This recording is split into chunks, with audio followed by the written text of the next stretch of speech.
Guys, welcome back here to Kings of the Storm 5. I'm Solid Jake. And I'm Kubi. We're going into game 2. Game number 2. This is it. This is match point for Tempo Storm. Match point. Match So point. big. This gets them into the grand finals, and you get that nice advantage. I forget. Are we doing the reset, the bracket reset, or is it the one-game advantage going to grand finals? I'll have to double check with see Steve there. Yeah, we'll have see to what the ruling is on that. We'll cross that bridge when we get there. He is the master of this realm that is the Kings of the Storm, and Yes. he controls all the rules. Tell me more tales. No, you're done. Okay. Nope, I'm done. So we're just waiting on Glaurung to get back into the game right now. He had some rudder issues in that last game, as far as I understand it. So we are going to be going to Cursed Hollow. The Hollow of the Cursed. It's actually Cursed Hollow. If you watch the cinematic, when you go into practice mode, they say Cursed Hollow.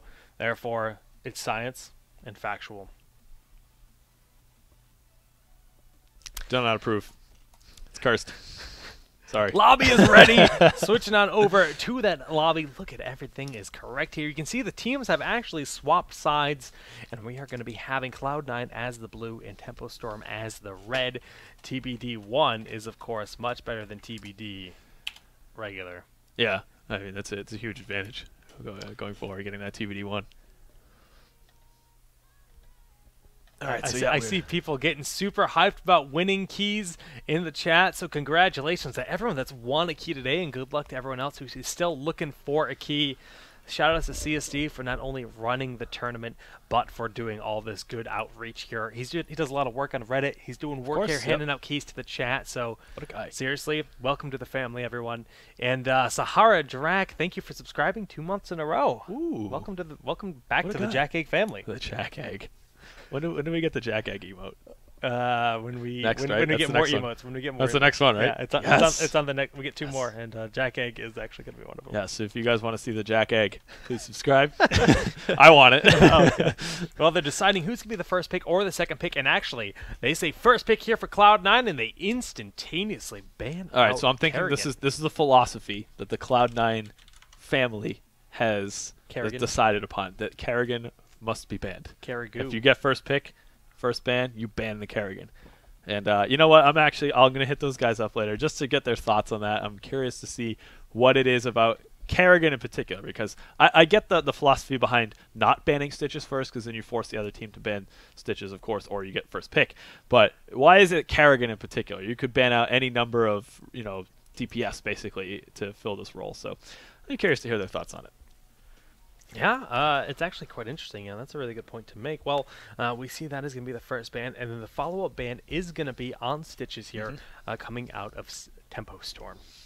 Yes. Okay, so we do have that first ban on Stitches now. The question is, does Cloud9 Vortex move to secure that warrior slot first, or are they going to try to scoop up some of that tasty DPS? It is Cursed Hollow, so it wouldn't surprise me at all to see it happened. Vala, it finally happened. Solo pick. Vala solo pick. It exists. It does exist. It's a rare thing to see in the wild, but there it is in all its glory, the Vala solo pick. Okay, I was going to suggest Tassadar. Tassadar might have been my guess for the solo pick there, just because Tassadar is just really good on this map in general. You get the extra, the vision just really helps you set up for those tribute fights. You can throw storms over the walls to zone out, and there's a lot of opportunities for him to chase people down, etc. And Jake, I have no words for you. Jake, do you mind sharing with the stream what you're doing right now? I'm looking at the draft, and we Yeah. see Tychus Tassadar. Oh, boy. When you cast these long days, Yeah. sometimes you got to eat a can of beans. I'm going to shame myself, publicly shaming myself. This is the cast life. Back to the draft. We see Tychus and Tassadar were picked up here by Tempo Storm. Maybe the next emoticon should actually be a can of beans. I don't really know. No, we need Jack Egg. Okay, yeah. So we do have that Tychus Tassadar. Of course, this is 2 very strong range DPS pickups. It's up to C9 Vortex here. Do they want to try to secure even more of that range DPS? It's Cursed Hollow, so they're a little bit more limited in terms of what they can grab. Right. Because I would say it's pretty fair to assume that Hammer is kind of out of the question. The one time that we saw Hammer grabbed in this map, it really did not go well for the team. So I think it's probably smart for them to try to pick up some damage, either damage or 1 damage and 1 warrior. Either of those would be fine. Given that it is Cursed Hollow, what would you like to see them grab? It's tough to say, honestly. There's a lot of options. I like Zeratul on this map, but it's not something you have to pick earlier. And actually, I like this by Cloud9. They go for Witch Doctor Uther, and I said this last time. Oh, yes. Maybe you take Uther away, and that's what they're doing. They're taking Uther away. Dread has been very comfortable. Those Divine Storms have been making big plays. Chef's Uther is phenomenal. So, yeah. I mean, that's fine, yeah. You know, this is going to prevent that. And they pick up Zebo, so it's almost like encouraging Malfurion. So they might go Malfurion Brightwing still, because Malfurion is a great response to that Ravenous Spirit. With the silence. Yes? You say Malfurion? Yeah, no, just to heal through it. Just I see. Just Tranquility. Oh, yeah, you could heal through that Ravenous. Yeah, you just heal through it. So a Tempo Storm could just pick up Malfurion, heal through that. Oh, what? Yes! Stream. YouTube, whoever's watching, this is what I've been saying. I've been prophesizing for so long. The Shaman boys, Thrall and Rhaegar, joined together. Orc life. Oh, I'm dying over here, guys. No, I've waited. This weeks. is it. This is Bloodlust. I've waited weeks. This is Bloodlust. For a Bloodlust comp. Yes, we have Odin. Yes, it's Archon. It's Odin. It's Lust with Thrall in the front line, throwing down either Earthquake or Sundering. Both work very well in this. If they opt that they want that disruption, they can hard initiate on. Earthquake locks people down, but I think with the Ravenous Spirit here, Sundering makes sense. Oh my goodness, I'm the SMG. Thank you. Who? Tempo Storm. He's too excited to remember team name. I gotta eat some beans. Oh my gosh. All right, so yeah, here's what we're looking at. Of course, this is like what I want to say, like early October 2014 strategy here. It's the full Bloodlust comp. Of course, Bloodlust gives the team a good boost in movement speed and attack speed. So you're going to want to pick up heroes that are really good for auto attacks. And yeah, you know what? They set themselves up really nicely for that. They have Tychus Odin. That's a lot of auto attacks. Tassadar Archon. A lot of auto attacks. Rhaegar and Thrall. Hey, what does Thrall do? Does a lot of auto attacks with Wind Fury. So everything here is pointing to this very nicely. Who should they pick up for their tank, though? Chen, of course. You're right. I agree. Absolutely, they should pick Chen. Barrel bros. You know, actually, I'm okay with Chen in this kind of composition, but I also like Tyrael for that hard engage. When it's a hard engage, I mean, you get him in the front line and then you Bloodlust behind it. It's like, yeah, that's true. It's pretty scary. Yeah, I actually like that idea. It also helps to deal with Nazebo as well. Yes, you can, of course, just use if you don't Judgment use onto Ravenous Spirit, if you want to do that. And especially when you're bloodlusting into people, if you have Tyrael in the front line and you cast aside people kind of back on in, you just have Thrall and people just devouring. I mean, what we're going to see out of this is it's going to be, out of Rhaegar, it's going to be that style where we get Healing Ward. It's going to be very defensive. We're going to have Earth Shield. We're going to have Bloodlust picked up and Feral Lunge in the later stages, but it's going to be a lot of focus on keeping people alive. But we also have the option to have the double Healing Ward out of the... This is crazy. Look at this. Okay, all right. So Cloud9 Vortex picks up Malf in ETC. ETC, yeah, we've been seeing a lot of ETC. Malf and Uther has flipped hands. That's more important here. And this is a strategy that Tempo Storm has just introduced today. They just introduced. We've never seen this play. We didn't see this play last night. We didn't see this play last week at all. As far as I know, this is a fairly new strategy, and this will show a lot about Cloud9 Vortex's ability to adapt to new strategies. If they can immediately just take a very similar comp, run with it, and do well, that says a lot about their skill as a team and as individual players as well. But they have a mountain to climb here. The Bloodlust is real. The Bloodlust is real. If he goes in social healing, I'll be so sad. Like, how sad. All right, who's their last pick here? They're gonna. All right, so we actually already discussed this. It's probably going to be Tyrael. I think that is what makes the most sense. Although I gotta say, Tempo Storm doesn't really grab Tyrael that often. They don't, but it's definitely an option here. Muradin would work just fine too, and they go for Arthas, so they go for the safe play. Now, when you have this, if they do go for Lust, when they have the Lust going forward, you have the Frozen Tempest helping keep people contained and slowed down. Howling Blast helps you initiate, so I think it's a good, safe, strong play here. And of course, it's so hard to kill Arthas, having him as a front line, and especially in the early game, he pairs really well with Thrall. Double Envenom, you have the double lockdown for the two of them. It's kind of like Kerrigan, Arthas. The teams are ready. These are the compositions we're going to be seeing. We see that Vortex is going to have ETC, Nazebo, Malfurion, Vala, and Uther in Tempo Storm. Well, they've got Thrall, Rhaegar, Arthas, Tychus, and Tassadar. And guys, I hope you're hyped because I am so ready for Shaman Boys. Shaman Boys. Okay, so I'm really curious as to like what the pace of the team fights is going to be. My first thought is, okay, what's the inherent problem with Bloodlust? You pop Bloodlust, and then the other enemy team just walks away, right? That's the problem with it. So you need to try to find a situation where the enemy team is guaranteeing that they'll be fighting, right? Actually, we'll talk about this in a little bit, right after we introduce these teams. Yeah. And getting right into it on the blue side, for Cloud9 Vortex, we have C9 Sheth playing Malfurion. Rajar is going to be on Vala. iDream will be playing Uther. Bobby Hank Hale is going to be playing ETC. And K1 Pro on Nazebo. Now they have half the map. We do have Tempo Storm, who is currently up 1-0, and we're getting their pep talk again. All right, boys. Arthalon is dampened. He's going to be playing as Tychus. KO will be Tassar Soldier on Arthas. Dreadnought will be the Wolf himself, and we see Glaurung will be playing as Thrall. So Green Pigs have triple Green Pigs. KO, riding his Wolfie, and, well, I guess Dread's not alone because there's another Wolf to keep him company. Yeah, that's true.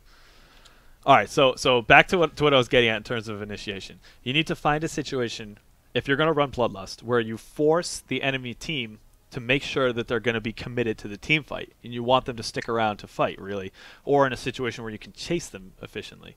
Now, I think that seeing the other team activate Ravenous Spirit is a pretty good way to ensure that, right? True. But if they just save the Ravenous Spirit, then you don't get the value out of Bloodlust. So is it going to be a weird game where they just sort of hold on to their heroics throughout the duration of most of the team fight? I wonder. But I think them giving up Ravenous Spirit is worse than the whole synergy of not using Bloodlust. So, and we see a very quick blow up here on Uther. I saw it happening, but I was like, he'll be okay. This is probably more interesting. It's Uther. But nope. No, they blow him up. Uther does not walk away in this situation. I guess not, yeah. And no, nice first pickup here in this game. Very early, not even a minute into the game, we see a kill here for Tempo Storm. The Roots, do they come down? We have the Howling Blast, and K1 Pro is going to lose his life as well. This big, strong rotation going down. Already 2 kills, already almost a level advantage a minute into game 2 here. Yeah, we also actually didn't really discuss too much about the roaming potential here, especially between Thrall and Arthas. Those are the 2 big ones, especially if they're going for that full Wind Fury build, which is what it looks like it's doing. So we're gonna have double Envenom at level 4, right? Yeah, and that's a very scary thing. Double root, like it's something that Cloud9 Vortex is gonna have to think about, especially in this early game here. And this rotation coming around again, iDream is aware that's happening. He actually just manages to dodge that Howling Blast. And a lot of aggression here in this bottom lane. So Sheth, Rajar, and K1 Pro, with their heroes respectively, able to put out a lot of aggression, but this rotation coming back on down, and they should know that this is a very likely thing. Yeah, here it is. So, I mean, they're going to have to try and pick and choose the right target here. I would say that Nazebo's the best bet for them to try to get a gank on. Double Envenom is there, and they do have an extra Healing Ward, so there's 2 Healing Wards here on the side of Tempo Storm. We'll look at it again here. Healing Ward for Rhaegar, that's actually Healing Totem, a level 1. It's a bit of a special talent. That so 2 Healing Wards, actually. Yeah. And then the Double Envenom. Yeah, pretty nice. And then over on the Cloud9 Vortex side of things, we do have that heal style Malfurion. Actually, no Healing Ward here. Double Protective Shield. They're going for the burst sustain. Pretty much, yeah. And they don't. I mean, that's going to make ETC really hard to kill. It's going to make anyone really hard to kill. Right. But it's interesting that they opted to not get the Healing Ward. I agree.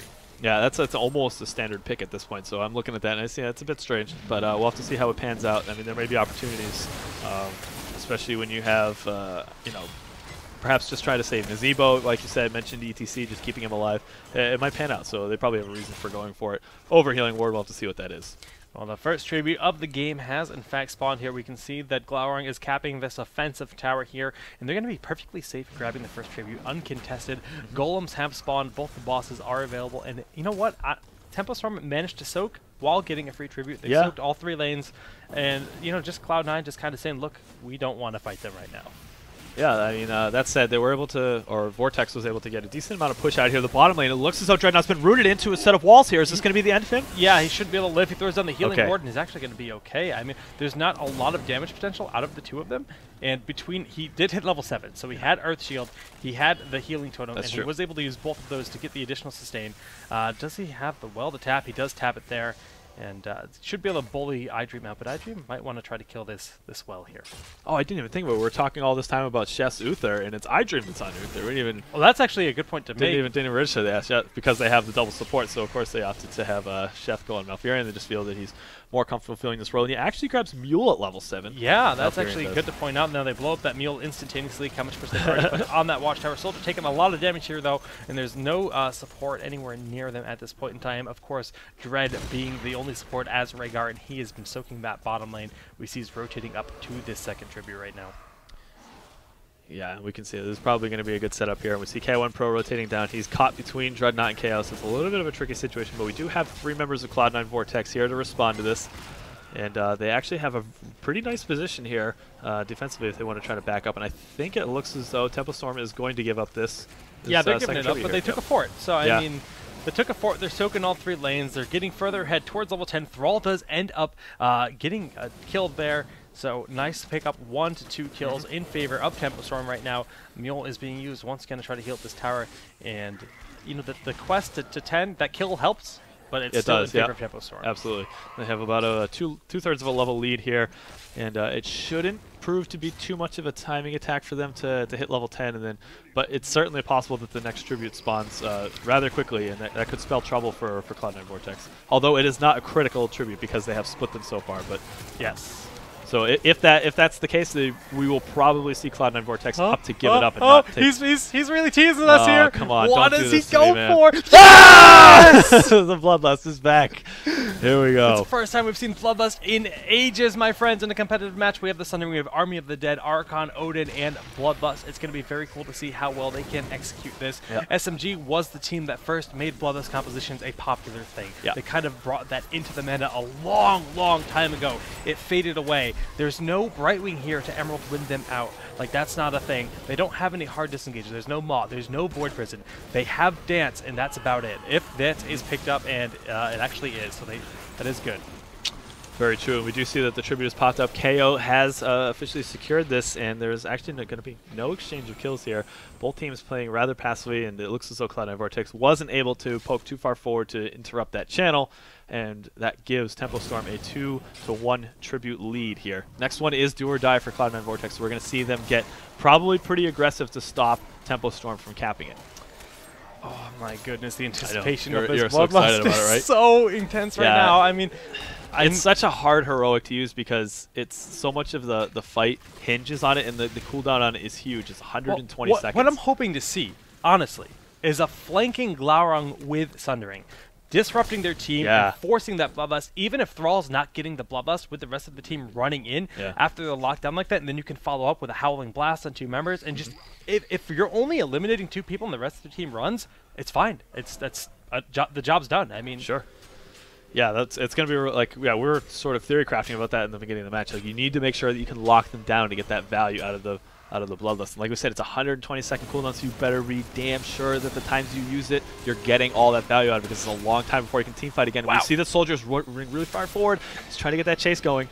Tranquility is doing a lot. We see Archon has been used here. The Dance is going to be something they have to watch out for. You see ETZ moving forward. Wow. That's going to be a curse picked up here. 1 heroic, 4-2 in favor of Vortex there. So 2 heroics have been used on the side. Where's the Dance? There's the Bloodlust going down here. So much damage being done. Glaurung is very low, getting stuck by that zombie wall. Chef being healed up just barely. Bobby Hankill is going to end up falling in the back at the last second there. And Lust has worn off, but the job was done. They got the aggression. 2 kills to 1.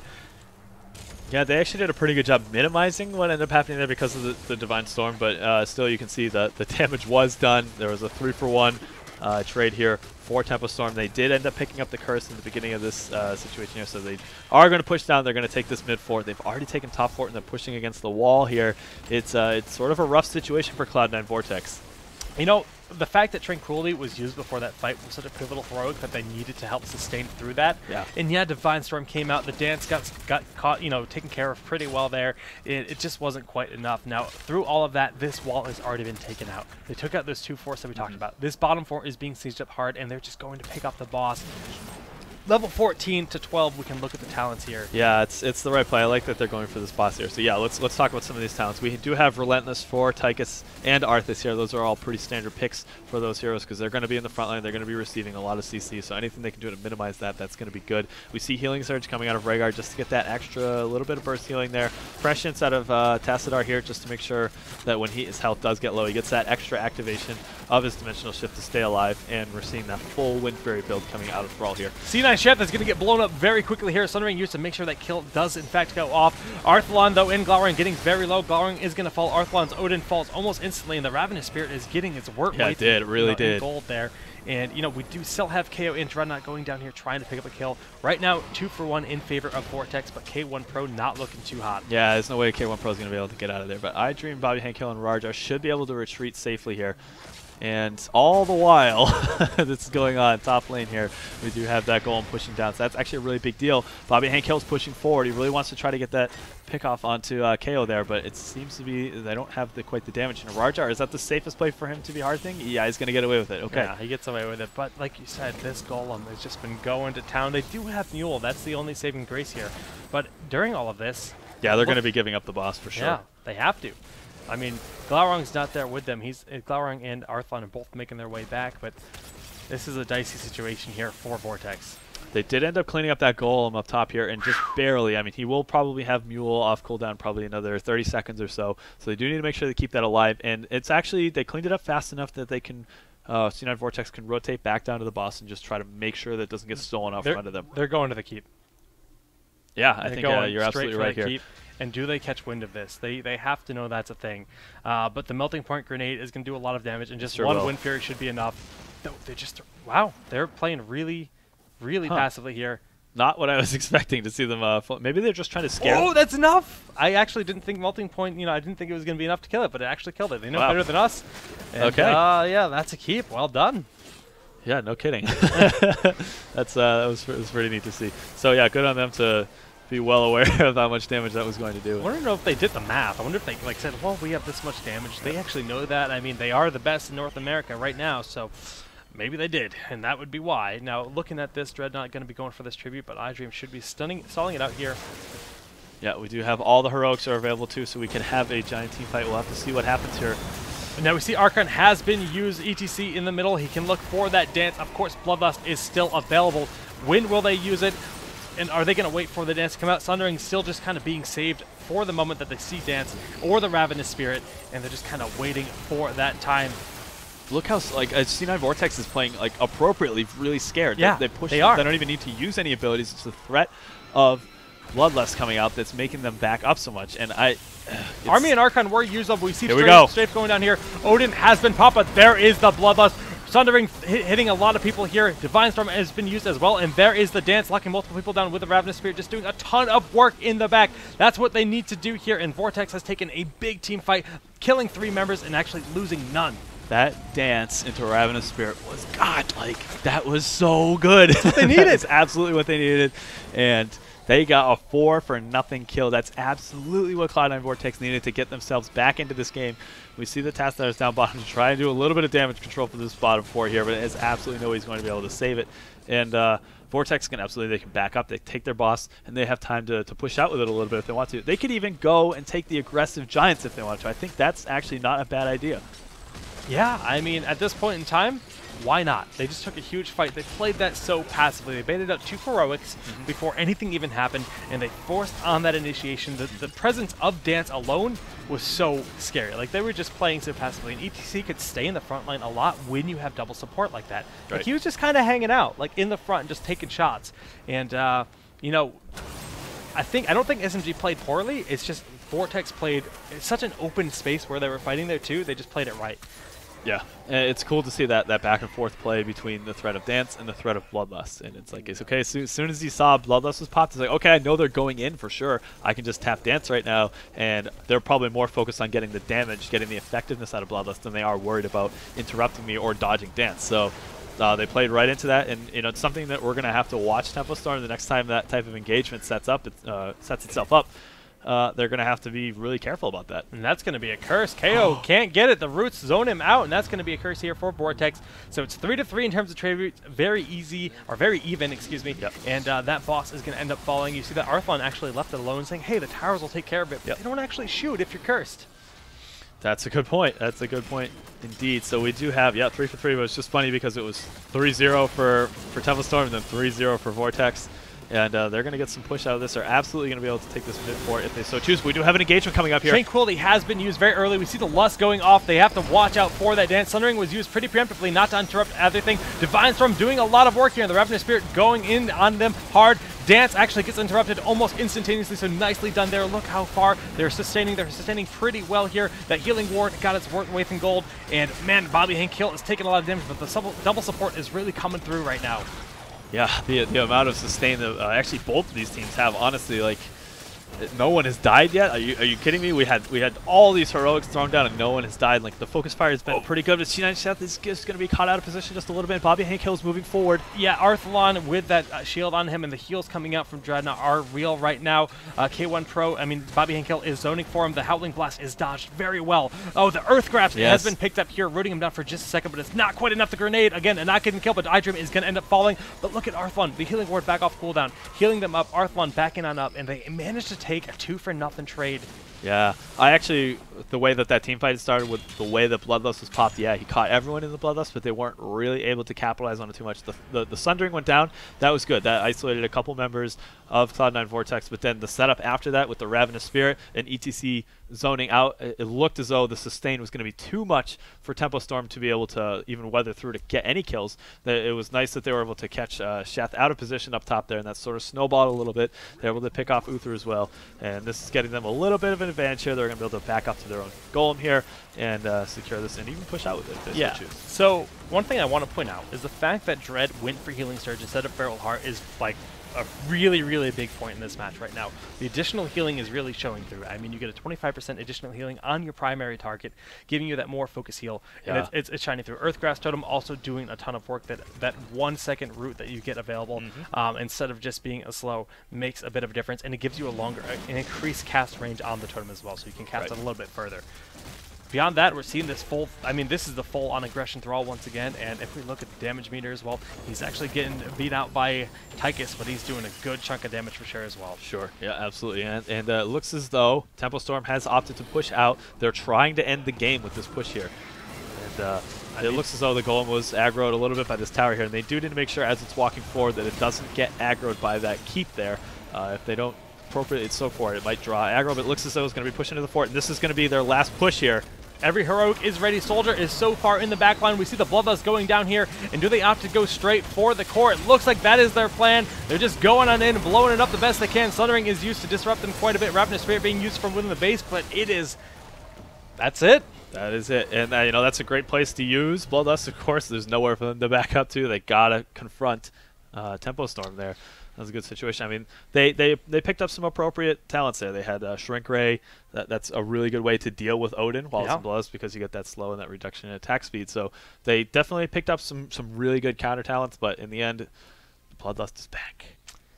It's back, boys. Let's be psyched. I'm satisfied. That's what I wanted to see. I've been wanting to see that for quite a while.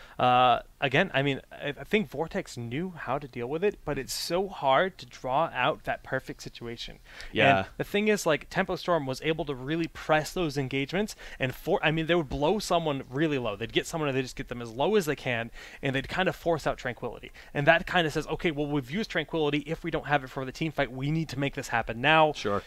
And then you just see kind of Tempo Storm back up, Bloodlust go back in. It's, I mean, it's a cool little dance between the two teams in that situation. So, well played. Yes, absolutely well played. But that means that Tempo Storm will be advancing to the grand finals. Cloud9 Vortex will be dropping down to the lower bracket of this tournament, and I think they're going to be playing against the winner of Glorious and Barrel Boys. I don't know who actually won that set, so I'm going to actually check now. Yeah, we can check the bracket. That was being casted over at twitch.tv/ZoyaTV. You're getting the refresh on? Nothing yet. Nothing yet. So still playing. We got to wait a little bit. What that means is, yes, we have a bit of a wait. Until that match is over, we will not have a match. Right. Meaning that if you go to twitch.tv/ZoyaTV, you can catch that current match happening, Yes. and the winner of that will advance to face Cloud9 Vortex, and then we'll be casting that. So that's the loser finals, and that will determine who will face Tempo Storm in the grand finals here of this tournament. Absolutely. Yep.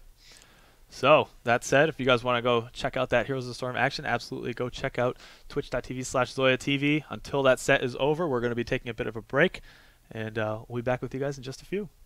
Stay tuned.